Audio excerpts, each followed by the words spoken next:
Good morning, everybody. Here we are again, Ken at 10. How are you? Let me know in the comments what you're up to, what you're doing. I'm feeling fabulous today. Had a fantastic night's sleep. You know, I've spoken before about the fact that I think that sleep is more important than I realized. I read a book by Bill Bryson, if you haven't read it, well worth picking up, called The Human Body, A Guide for Occupants. And it's absolutely fabulous. And one of the things he talks about in there is sleep and the importance of good quality sleep. And I think that comes from A, being exhausted, 2, the bedroom being cold, and 3, the other thing I think is really important is that you have peace of mind and you don't have anything that's kind of on your mind, you know. And I know that's difficult in these times because there's so much going on and so much that potentially we can worry about. But remember, you can only control what's within your power. So, you know, when you are looking at these things and worrying about your job, your finances and everything else, ask yourself one question: what is within my power? And I can make changes to that and how I can impact that. Because if it's outside of your control, then there's nothing you can do about it. So worrying about it will only be something else, another complication. So keep away from that. Focus on what is achievable, not what's going on that you can't have an impact on. Now, in terms of my day-to-day, one thing I noticed coming into work today, and been thinking about that for a while, I'm a runner and I always get jealous. I see people running and I think, oh yeah, that must be great, just running around in the sunshine. But have you noticed everyone is a runner now? I think it's fantastic. I've never seen so many runners.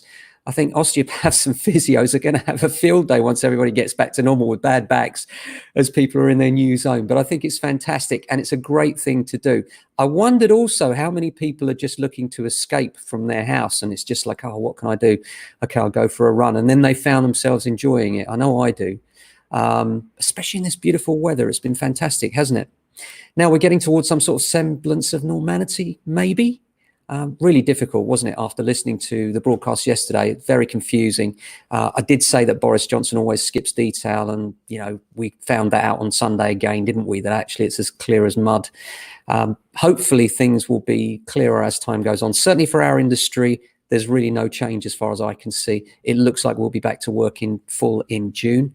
In the meantime, we're gearing up for that return, and I'm enjoying getting things together. We've got so much coming for you, and I hope you enjoy that. We've also got lots of the isolation inspiration videos.